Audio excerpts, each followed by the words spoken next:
నా పేరు ఖండ్ర విశాల్, ఆసిఫాబాద్ కుమ్రంభీం జిల్లా.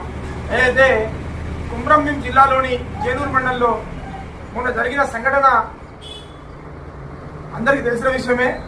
అందులో భాగంగానే 144 సెక్షన్ జేనూరు మండలంలో ఇప్పటికీ యథాస్థితిగా కొనసాగుతుంది.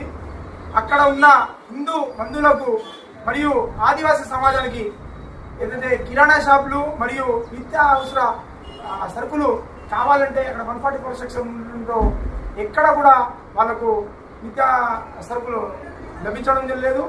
కావున హిందూ బంధువులకు, యావత్ హిందూ బంధువులకు నేను ఒకటే కోరుకుంటున్నాను, తమ తోచినంత సాయం హిందూ బంధువులకు చేయగలరు. ఇక్కడ ఆసిఫాబాద్ ఈరోజు మార్కెట్లో తిరగడం జరిగింది. షాప్ యజమానులు వాళ్ళకు తోచిన సాయం అందించడం జరిగింది. తమరు కూడా ఫోన్పే మరియు గూగుల్ పే ద్వారా ఆర్థిక సాయం మరియు వస్తు రూపంలో మాకు కాల్ చేస్తే కూడా మేము వచ్చి కలెక్ట్ చేసుకుంటాం. రేపు ఎల్లుండి అక్కడ మన హిందూ బంధువులకు నిత్య అవసర సరుకుల్ని మేము సరఫరా చేయడం జరుగుతుంది. దయచేసి హిందూ బంధువులకు ఒకటే అప్పీల్ చేస్తున్నా, ముఖ్యంగా ఇప్పుడు గణేష్ నవరాత్రి ఉత్సవాలు నడుస్తున్నాయి.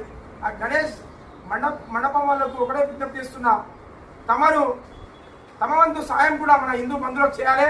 మనం ఇక్కడ పండుగ జరుపుకుంటున్నాం, కానీ అక్కడ ఒక వినాయకుడు పండుగ కాదు కదా.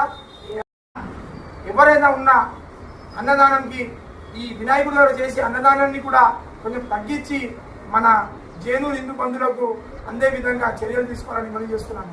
జై హింద్, జై భారత్. అందరికీ జై శ్రీరామ్. ఏదైతే మొన్న జేనూరులో జరిగిన ఘటన ఏదైతుందో చాలా దారుణమైంది. దానివల్ల ఆదివాసీలైన హిందూ బంధువులు చాలా ఇబ్బందులు పడుతున్నారు, ఆహారం లేక.